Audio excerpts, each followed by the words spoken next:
Happy Diwali.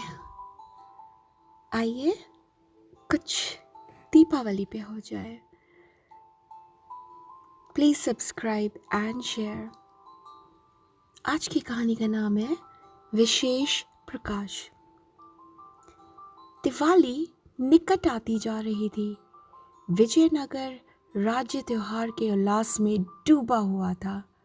जिसे देखो वही खरीदारी करने में व्यस्त था। कुछ लोग घरों की साफ सफाई, रंग रोगन तथा सजावट करने में जुटे थे। जगह जगह पर फूलों, रंग बिरंगे खिलौनों तथा मिठाइयों की दुकानें सजी हुई थी। ऐसे में राजा कृष्णदेव राय ने दिवाली के इस उत्साह में एक नया रंग भरते हुए राज्य में घोषणा की कि दिवाली की रात जिस घर में सबसे खूबसूरत प्रकाश किया जाएगा, उसे पुरस्कार के रूप में एक थैला भरकर चांदी के सिक्के दिए जाएंगे। राजा की यह घोषणा सुनकर विजयनगर में लोगों में दिवाली के प्रति उत्साह और ज्यादा बढ़ गया। दिवाली की रात पूरा विजयनगर राज्य प्रकाश से जगमगा रहा था। राज्य की जगमगाहट को देखकर ऐसा आभास हो रहा था जैसे कोई दुल्हन अपनी पिया के इंतजार में सजी धजी बैठी हो।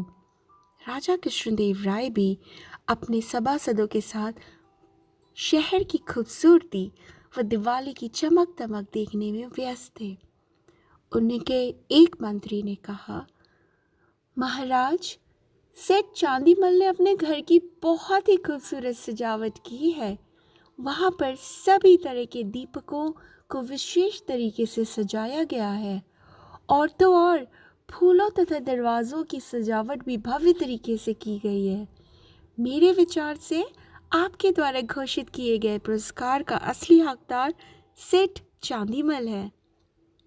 मंत्री की बात सुनने के बाद राजा कृष्णदेव राय ने प्रश्न भरी दृष्टि से तेनालीराम की ओर देखा तो वो तुरंत बोल पड़ा, महाराज, कोई भी निर्णय लेने से पहले आप उस दीपक को भी अवश्य देख लें जो हजारों दीपकों के बराबर प्रकाश फैला रहा है। 1000 दीपकों के बराबर एक दीपक? ऐसा कैसे हो सकता है? इससे तुम्हारा क्या मतलब है? राजा ने आश्चर्य से पूछा। महाराज, आप मेरे साथ आइए। मैं अभी आपको उस विशेष दीपक के पास ले चलता हूँ। तेनाली ने राजा की बात का उत्तर देते हुए कहा। राजा कृष्णदेव राय उसके साथ चलने को तैयार हो गए। तेनालीराम उन्हें लेकर नदी किनारे जा पहुंचा, जहां एक साधारण सी घास फूस की झोपड़ी में से बहुत ही मधुर व साफ वाणी में संस्कृत के श्लोक पढ़ने की आवाज़ें आ रही थीं। राजा उस झोपड़ी के अंदर गए तो वहां उन्होंने एक ब्राह्मण को बैठे देखा, जिसका चेहरा ज्ञान के प्रकाश से दमक रहा था। उसके सामने कई आदिवासी बच्चे बैठकर श्लोकों का पाठ कर रहे थे।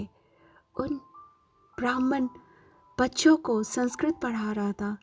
राजा कृष्णदेव राय को अपनी झोपड़ी में देखकर वो व्यक्ति आश्चर्यचकित रह गया। वो राजा का स्वागत करने के लिए उठ खड़ा हुआ। तब तेनालीराम ने मुस्कुराकर राजा से कहा, महाराज, ये है 1000 दीपकों के बराबर एक दीपक। इनका नाम आचार्य देववर्धन है। ये गरीब तथा आदिवासी बच्चों को पढ़ाते हैं। इस प्रकार इनकी शिक्षा से चारों ओर ज्ञान का प्रकाश फैल रहा है। इस ज्ञान के प्रकाश के आगे लाखों दीपक की चमक भी कुछ भी नहीं है। तेनालीराम की यह बात सुनकर राजा कृष्णदेव राय का चेहरा खुशी से चमक उठा। उन्होंने नीचे झुककर चांदी के सिक्कों से भरा हुआ थैला आचार्य के आगे रख दिया।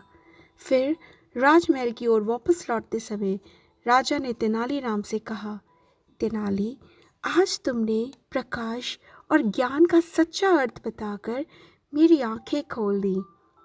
राजा की इन शब्दों को सुनकर उस मंत्री का सिर शर्म से झुक गया, जो सेठ चांदीमल के को पुरस्कार का हकदार कह रहा था। Indeed, such an enlightening story. देखा, ज्ञान के आगे सब कुछ बेकार। बहुत बहुत धन्यवाद। Please subscribe and share.